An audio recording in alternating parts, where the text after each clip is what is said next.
Turėti mylinčią mamą yra didžiausia laimė gyvenime.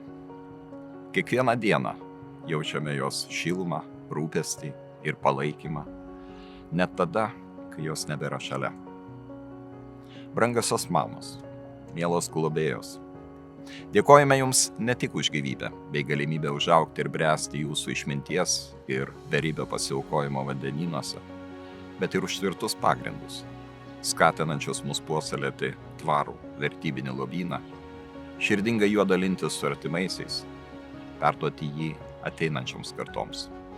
Mums, jūsų vaikams ir anūkams, nėra didingesnio ir svaresnio įkvėpimo šaltinio kaip mamos meilė ir švelnus kantrus ugdantis globėjų taurumas.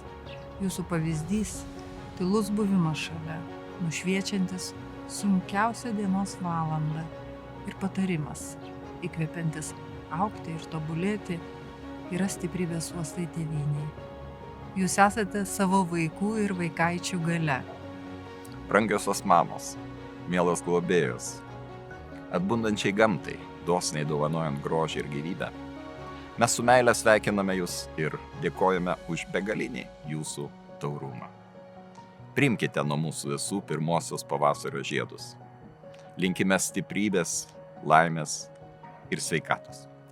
Daug gražių gyvenimo akimirkų ir palaimos širdžiai.